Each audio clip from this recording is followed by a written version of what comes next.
موږ او تاسو مسلمانان یو الحمدلله.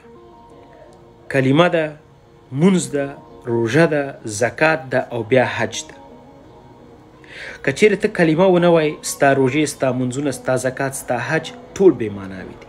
که چیرې ته کلمه ووایې، ته مسلمان سوې، له هغه وروسته ستا مونځ، ستا روژه، دا نور ټول کوم 5 رکنونه د اسلام چې دي دا بیا واقع کیږي. اوس که چیرې ته کلمه ته لوستې، مونځ ته کوې، روژه نیسې، ته زکات نه ورکوې، له زکات نه مخکې ځې ته حج ته. مطلب دا چې د خدای تعالی په دغه 5 رکنونو کې دا 4م رکن چې کوم دی دا دومره ډېر مهم نه، دا 5م ډېر مهم ده. اصلا کې موږ افغانانو ته دغه ترخه حقیقتونه دي چې موږ او تاسو په ټولنه کې ټول یو بل سره پیژنو.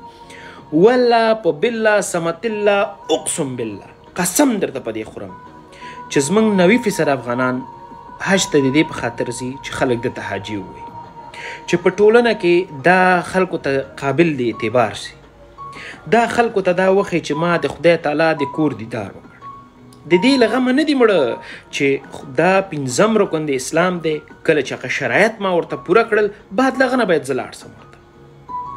ښه ته دې ته اوس وګوره، دا بل عجیب مس شوی دم د غزني نه سایکل اخیستی، زه ځم حج ته. ما خو چې هغه تېر حاجي باندې تنقید وکړم دغه په خاطر باندې چې دا د ډېر یو غلط کلچر تیږه ده کېښودله. 2 نور مس شوي چې موږ هم ځو حج ته. او بیا په هغه بله ویډیو کې چې څو ورځې وړاندې ما په هغه تېر حاجي باندې تنقید وکړه، یو مزاحیه ویډیو مې جوړه کړې وه.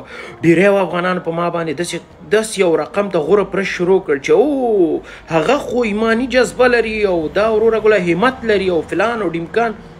اوله خبره خو دا چې د همت سره له ایمان سره له ایرانه درته بیرته واړو. اوله خبره.